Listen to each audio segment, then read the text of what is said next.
Notimundo. Periodismo objetivo, responsable y equitativo. La crisis del Seguro Social se arrastra desde varios gobiernos, mientras que los candidatos a la presidencia no han presentado propuestas concretas para enfrentar los múltiples problemas que afectan al IES. La noticia requiere profundidad. En Notimundo están los protagonistas de la noticia.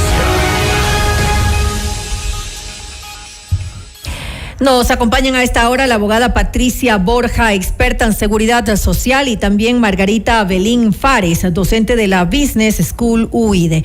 Gracias a ambas por estar junto a nosotros en este espacio informativo. Les saludan María del Carmen Álvarez y Fausto Yepes. La sostenibilidad del IES es un tema que ha estado en discusión desde hace ya algunos años. Sin embargo, no se toman las acciones concretas para encaminarnos hacia una posible solución a futuro. Ahora, ambos candidatos hablan de incluir a más personas en el sistema para mejorar la sostenibilidad. Pero la pregunta es, ¿esto sería suficiente? Iniciamos con usted, abogada Borja. Buenas noches, María del Carmen. Buenas noches, Fausto. Un saludo para la economista Margarita Belín y, por supuesto, también un saludo para toda la audiencia. Muchísimas gracias por la invitación.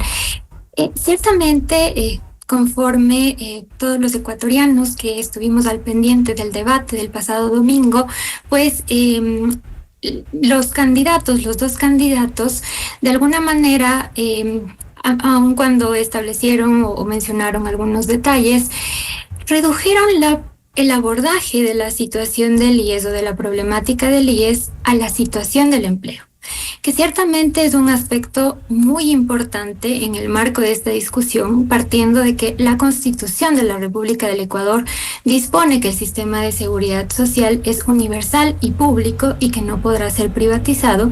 Entonces, partiendo de este mandato constitucional, lo que correspondería a través de la emisión de varias políticas públicas es precisamente lograr mayores niveles de cobertura del sistema de seguridad social.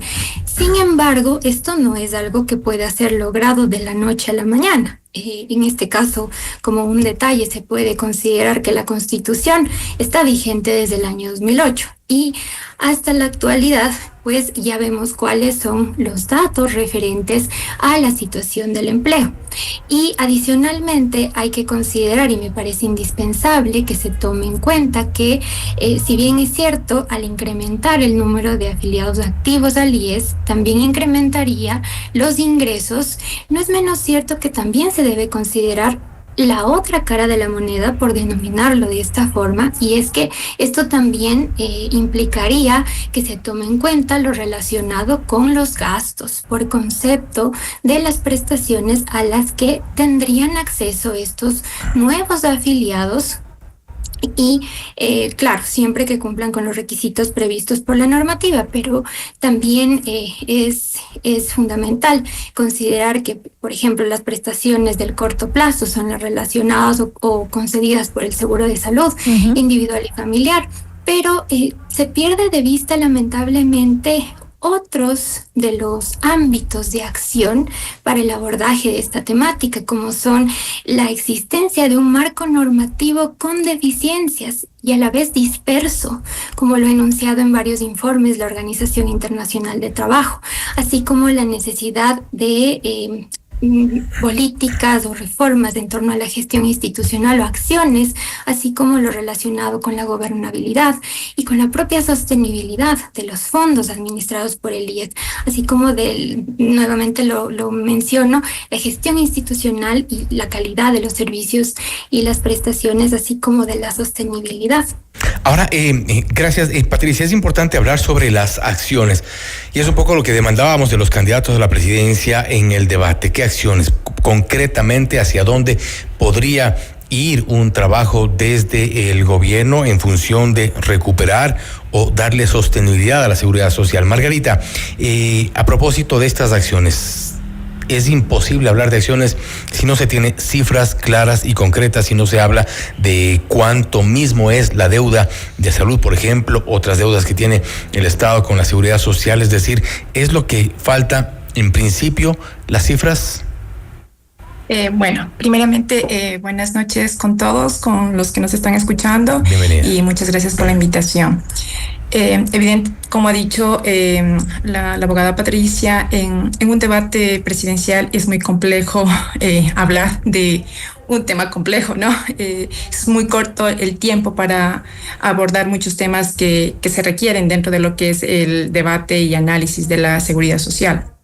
En la seguridad social tiene muchas aristas y básicamente el debate se enfocó en dos, en lo que era salud y en lo que era sistema de pensiones o el fondo de invalidez, vejez y muerte, ¿no? Evidentemente las acciones, para poder hacer acciones, reformas en este caso que requeriría el sistema de pensiones, se tienen que abordar más dimensiones. En el debate se mencionó la dimensión del mercado laboral. Somos conscientes de que Ecuador, así como los países de América Latina, tenemos una alta informalidad, es decir, la cobertura de la seguridad social es muy baja. En Ecuador es más o menos el 30%. ¿Qué significa? Significa que de cada 10 personas que están trabajando, que están en edad de trabajar, solamente 3 tienen la cobertura del IES, la cobertura de la seguridad social, o que tendrían una pensión contributiva. Para poder hablar de sostenibilidad y de reformas que requeriría el sistema, evidentemente se necesitan cifras, se necesitan de estudios académicos, un debate académico donde varios expertos que hayan discutido, que hayan estudiado por muchos años estos temas, podamos sentarnos a conversar para poder debatir, discutir y hacer planteamientos para que la ciudadanía, como Ecuador, como un estado de bienestar, podamos decidir qué tipo de estado de bienestar que quisiéramos nosotros para cada una de las generaciones. Entonces, desde ese punto de vista, evidentemente se necesitan aclarar las cifras, pero se necesita saber el objetivo claro, qué estado de bienestar queremos. Una vez que se define eso, se hacen planteamientos de posibles sistemas.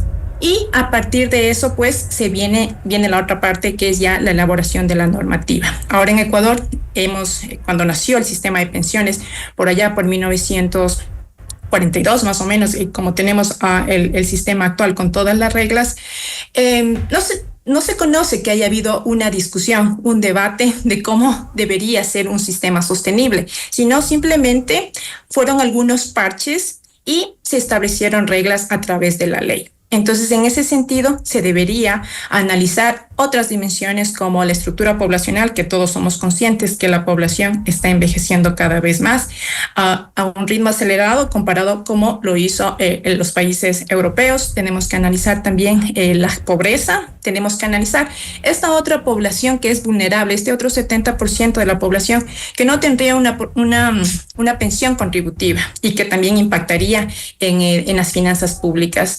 Tendríamos que analizar lo que es la institucionalidad, que ya le mencionó Patricia, el tema de género, también finanzas públicas. Ahora mismo el sistema tiene una cobertura del 40%, pero eso representa un subsidio del 70% de las pensiones. ¿Qué significa que tiene un subsidio del 70%? Significa que una persona que estaría cobrando una pensión de $1,000, el Estado le estaría subsidiando $700. Es decir, si es que no habría este subsidio, la persona recibiría $300. Evidentemente, se tiene que analizar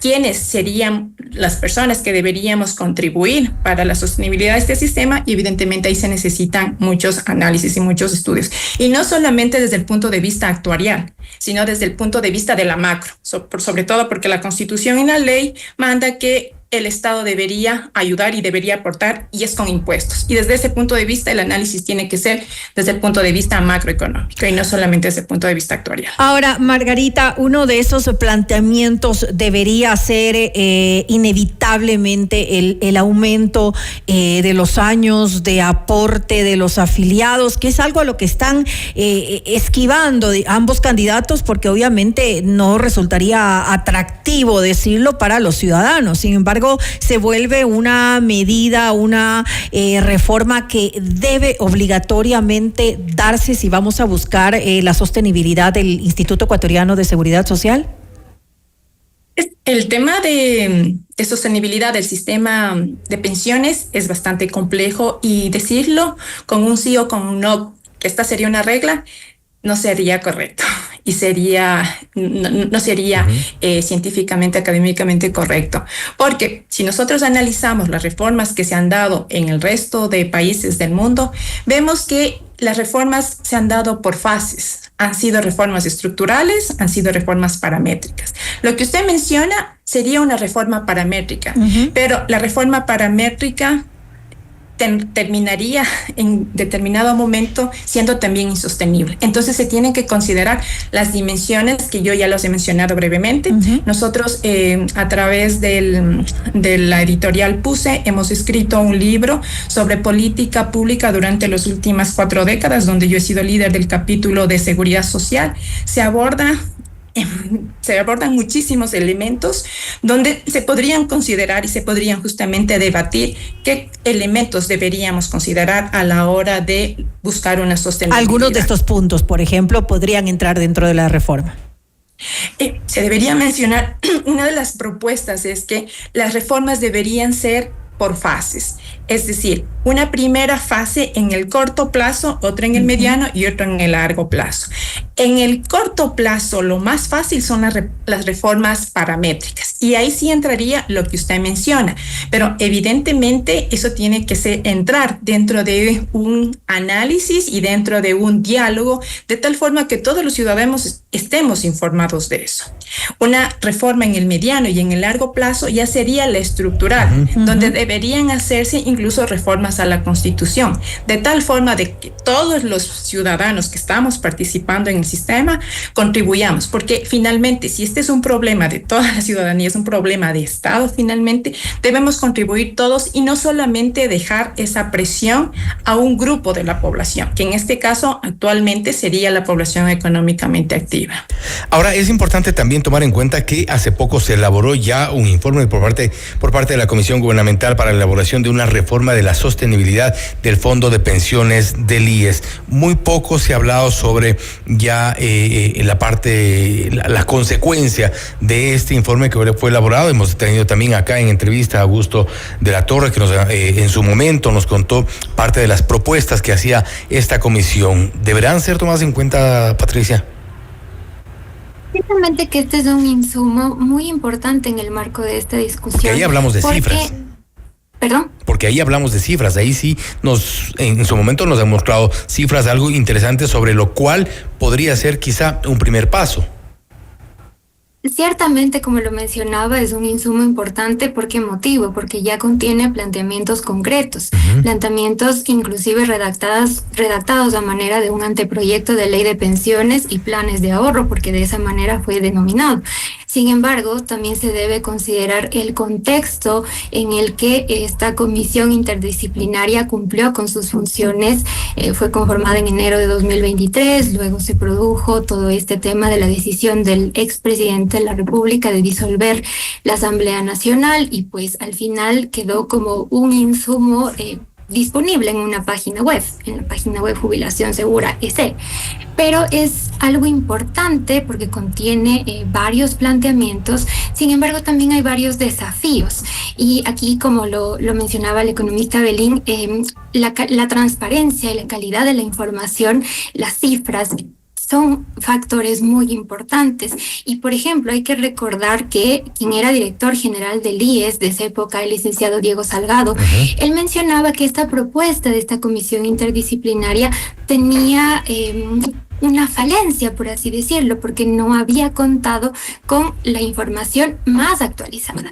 Y aquí pues tenemos necesariamente que observar los parámetros que ha establecido la Corte Constitucional a través de varias sentencias, porque la Corte no desconoce que en esta materia se pueda realizar cambios en las condiciones o requisitos para acceder a las prestaciones, pero tampoco esto puede ser algo arbitrario. Por eso ha establecido varios parámetros, uno de ellos justamente contar con estudios actuariales actualizados y específicos, así como el hecho de que las condiciones deben ser razonables, proporcionales y transparentes, entre otros factores.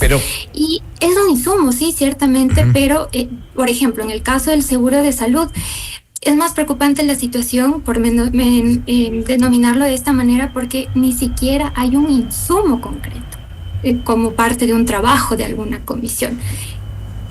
Ahora, sí es importante lo que usted menciona, Patricia, porque si bien hablamos de cifras, hablamos también del informe de esta comisión. Incluso usted mencionaba a Diego Salgado, que en su momento también intentó contratar una consultoría para supuestamente aclarar las cuentas del IES, sin tomar en cuenta que en el IES mismo hay cualquier cantidad de gente que está precisamente trabajando para eso. Es decir, siempre nos hemos enredado un poco en las cuentas, pero queriendo un poco aterrizar para que los afiliados, para que los trabajadores nos comprendan un poco más qué es lo que se debería hacer con el IES. Por ejemplo, estamos hablando necesariamente de incrementar, esa es una de las opciones, eso sí se habló en el debate, incrementar la edad de aporte de los trabajadores, eso es una de las alternativas. Otra de las alternativas seguramente será eliminar a quienes no son cotizantes, es decir, a los menores, a los hijos de los afiliados que se les incluyó en su momento. ¿Son parte de las medidas que serán necesarias, quizá inevitables, Patricia? Bueno, en este caso, en cuanto a las medidas paramétricas, primero hay que considerar que los estudios actuariales más actualizados que están disponibles en la página web del IES tienen corte el 31 de diciembre de 2020. Estamos en marzo de 2025, entonces no es una información precisamente actualizada.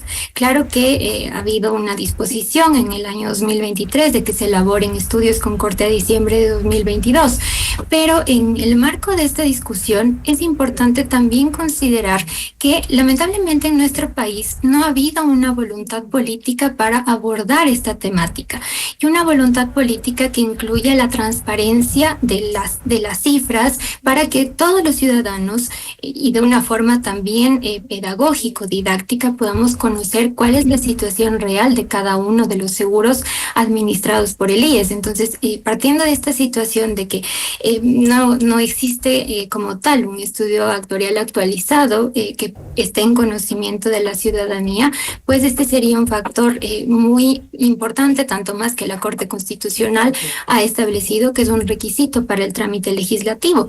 Pero en el marco de esta discusión, Fausto, también me parece importante considerar el rol de la Asamblea Nacional, porque lamentablemente desde la Asamblea Nacional, a pesar de que la situación del IES, especialmente en el Fondo de Salud, en el Fondo de Pensiones, es compleja porque hay varias distorsiones relacionadas con prestaciones que no cuentan con una fuente de financiamiento, como lo que ha señalado usted respecto de la atención de los hijos de los afiliados hasta los 18 años, que aun cuando es una medida muy loable que fue incorporada a través de una reforma en el año 2010, lo cierto es que nunca se estableció una fuente de financiamiento. Entonces es importante que todo esto sea valorado sobre la base de estudios para que todas las prestaciones estén financiadas. Pero mencionaba el rol de la Asamblea Nacional, porque lamentablemente la Asamblea Nacional ha venido aprobando en muchos de los casos proyectos de ley que no han contado con sustentos en estudios actuariales,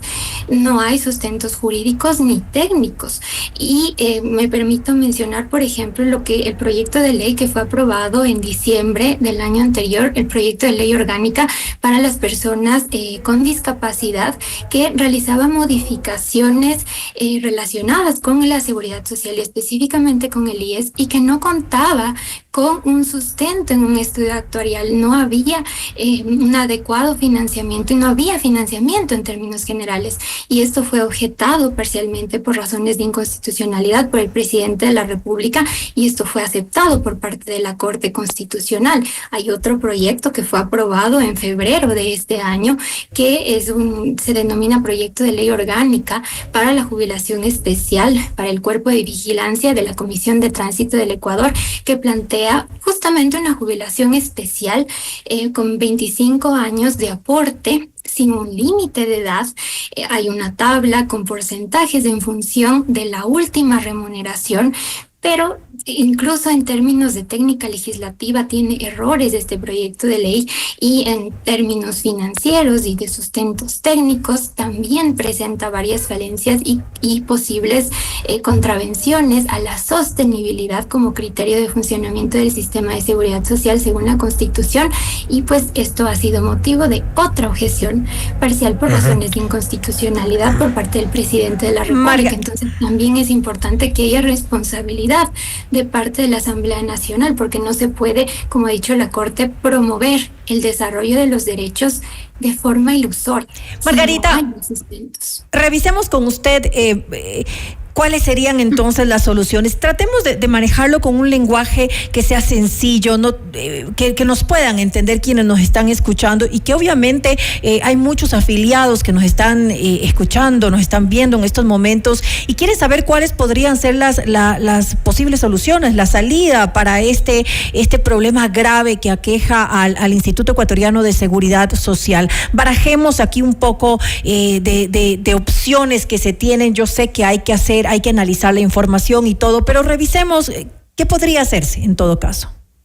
Sí, mire, por ejemplo, desde el punto de vista que ustedes lo han mencionado, el estudio de Augusto de la Torre y la comisión, hablaban justamente de, primero, aumentar esa longitud o el tiempo que se considera para el cálculo de la pensión del sistema o de la pensión de jubilación. Actualmente todos somos conscientes de que para calcular la pensión de jubilación se consideran los 5 mejores años. Esta regla, este requisito para el cálculo está más o menos desde 1940. O sea, estamos hablando de 80 años y que no se ha hecho una reforma.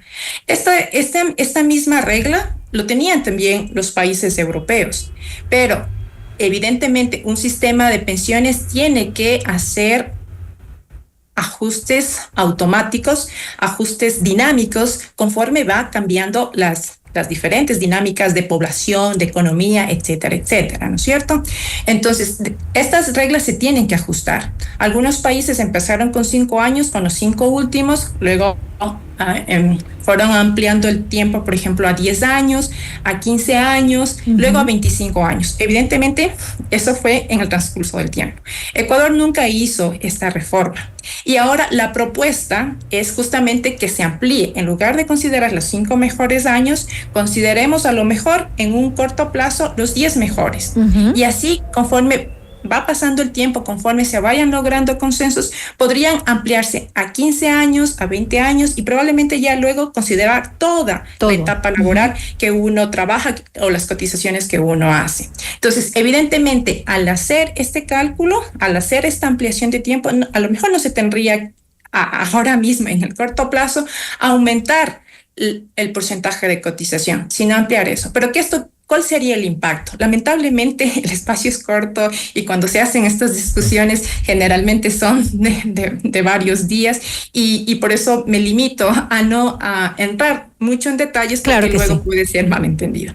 Entonces, ese podría ser una primera aproximación, una primera propuesta. Pero evidentemente, como le digo, esta propuesta, ¿a quién vería? ¿Quiénes se verían afectados? Se verían afectados los que estarían por jubilarse. Generalmente, este tipo de políticas no es que se hace de la noche a la mañana, no es que ahora sale la asamblea, la aprueba y ya los que se jubilan al siguiente año lo hacen. No, suele ser con transiciones. Yo qué sé, los que cumplen 60.1 meses, 60.2 meses, etcétera, etcétera. Entonces toma un tiempo hasta que ya se logre consolidar todo eso y nuevamente se habla. Evidentemente, como les digo, esto les afectaría solamente a los que estarían por venir. Pero si es que nosotros analizamos los valores de las pensiones que reciben ahora nuestros jubilados, Ecuador tiene una de las pensiones más altas del mundo que se llama la tasa de reemplazo. Y perdón que mencione este término, pero ¿qué significa este término? Significa que el valor que está recibiendo como pensión, cuánto representa con respecto al salario, al último salario que tuvo. Es decir, si una persona ahora recibe $1,000 más o menos, y la tasa de reemplazo, la tasa de sustitución que se habla en los sistemas de pensiones está más o menos alrededor de un 90%, que es una de las más altas del mundo, como les digo. Significaría entonces que el salario de esta persona antes de jubilarse, un mes antes de jubilarse, estaría más o menos en alrededor de $1,100 más o menos. Está recibiendo menos de lo que recibió. Pero cuando se analizan sistemas de pensiones o pensiones de jubilación, no necesariamente se habla de que va a ser un sustituto del salario como tal, sino que el Estado tiene que ayudar a la población, a la ciudadanía, a organizarnos en los ahorros de tal forma que las recomendaciones más o menos de los países o de los expertos es que una tasa de reemplazo o una tasa de sustitución sea alrededor del 50%, sobre todo cuando se tienen sistemas de reparto como el que tiene Ecuador.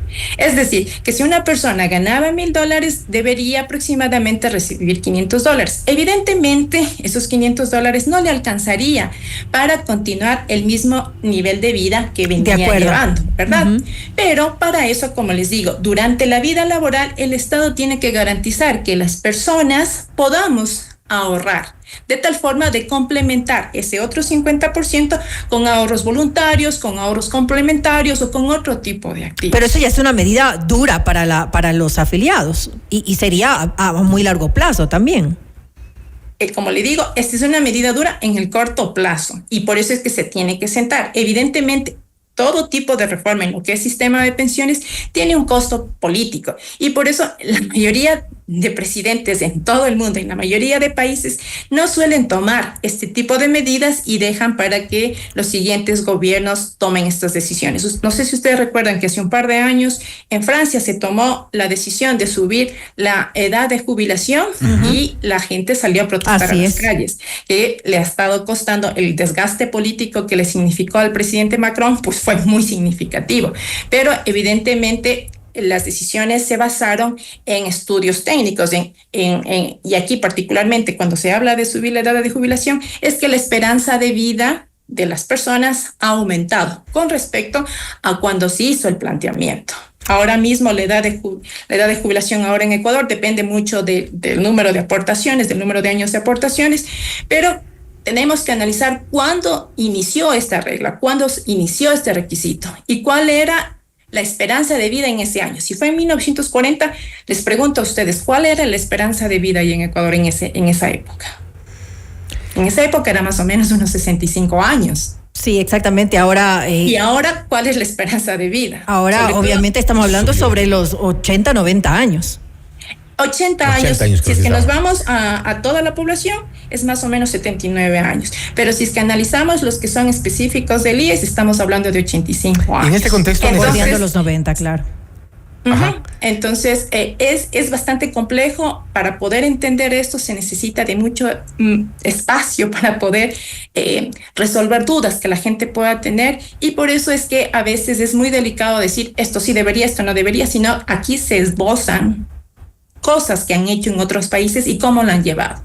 Por ejemplo, yo les puedo mencionar que en el Perú, para hacer una reforma de uno de los articulados de la Constitución, de tal forma que permita que las pensiones sean sostenibles en el tiempo, les tardó 10 años. Solamente un articulado de la Constitución hacer una reforma e incluir un articulado. ¿Y en qué consistió esta reforma ya en el Perú? Consistió en que los que eran expertos, alrededor de unas 10 personas, que eran académicos, que tenían publicaciones y que analizaban desde el punto de vista actuarial, desde el punto de vista macro, hicieron las propuestas, discutieron y fueron y capacitaron a toda la población, realmente con términos que sean asequibles, que no sean términos técnicos, para que puedan comprender, para que puedan también asimilar. A los magistrados y también al Parlamento. Importante también porque... Sí, importante también lo que menciona Margarita, lo que también de una u otra forma mencionaba Patricia. Necesariamente las soluciones pasan por decisiones que no necesariamente van a ser populares o van a ser aceptadas en un primer momento por los afiliados o por quienes ya se involucren en la seguridad social. Se nos ha venido el tiempo encima. Margarita y Patricia, les agradecemos por haber estado con nosotros. Creo que es un tema que va a dar para largo, seguramente ya cuando tengamos la nueva máxima autoridad del país, estaremos hablando, sometiendo a debate también que será uno de los principales problemas que tendrá que resolver el próximo presidente de la República. Estaremos igual pendientes de eso. Patricia, Margarita, gracias nuevamente por haber estado con nosotros. Gracias a ustedes. Una buena noche. Por la invitación. Una buena noche para todos. Gracias. Hasta luego. Gracias nuevamente. Esto es Notimundo Estelar, siempre bien informados.